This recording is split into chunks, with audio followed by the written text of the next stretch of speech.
Nous vous souhaitons une fois de plus une chaleureuse bienvenue à cette formation Itilcad Foundation en gestion des services informatiques. Nous abordons à présent la partie 5 de notre cours qui est consacrée au système de valeur des services, le SVS. Le système de valeur des services représente un ensemble de domaines à aborder dans la gestion des services. Dans sa représentation schématique, il est présenté sous la forme de 6 domaines qui s'enroulent et interagissent avec la chaîne de valeur des services CVS. Cette partie vous expliquera clairement chaque élément du système de valeur des services et ensuite vous plongera dans la chaîne de valeur des services qui est au cœur d'ITIL4. Cette partie est la 5e des 11 parties consacrées à cette formation Itilcad Foundation. Bien, qu'allons-nous voir dans cette partie? Eh bien, comme nous l'avons dit, cette partie traite du système de valeur des services et naturellement de la chaîne de valeur des services qui, elle, est au cœur du système de valeur des services. La chaîne de valeur des services définit un ensemble de ce qu'on appelle des activités qui, comme on l'a dit, sont au cœur du système de valeur des services.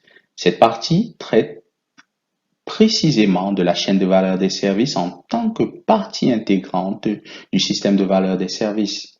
Il est important de noter d'emblée que la chaîne de valeur des services ne représente pas un cycle de vie ni une séquence d'activités, mais plutôt un ensemble de domaines où les pratiques peuvent être utiles. Par exemple, l'une des activités s'appelle impliquer. Cette activité sera nécessaire pour comprendre les exigences en utilisant la pratique de la gestion des niveaux de service et aussi pour traiter les incidents avec un service en direct en utilisant la pratique du centre de service. Notons que les pratiques seront traitées en détail dans les parties 7, 8, 9 et 10 de ce cours. Les concepts abordés dans cette partie sont au niveau 2 de Bloom du BL2. Ceci est une représentation du système de valeur des services utiles et comme vous pouvez le constater, tout commence par la demande pour aboutir à la valeur. Ainsi, nous pouvons dire que le système de valeur des services fournit un modèle de ce qui est requis pour fournir la valeur attendue. Il s'agit d'un ensemble de domaines qui devraient être abordés pour assurer la fourniture de valeur sous la forme de services. Le système de valeur des services utiles décrit la manière dont les composantes et activités d'une organisation œuvrent ensemble en tant que système pour permettre la création, ou devrait-on dire la co-création de la valeur.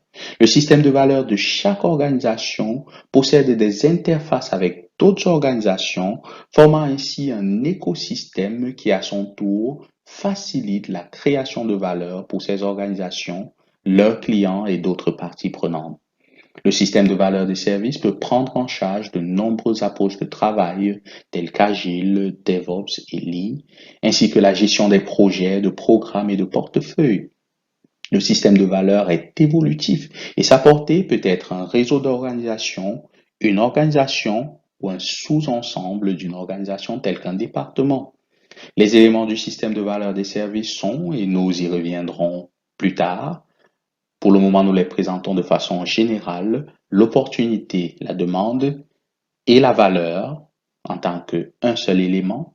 Ensuite, les principes directeurs, la gouvernance, les pratiques, l'amélioration continue et la chaîne de valeur des services qui en est le cœur.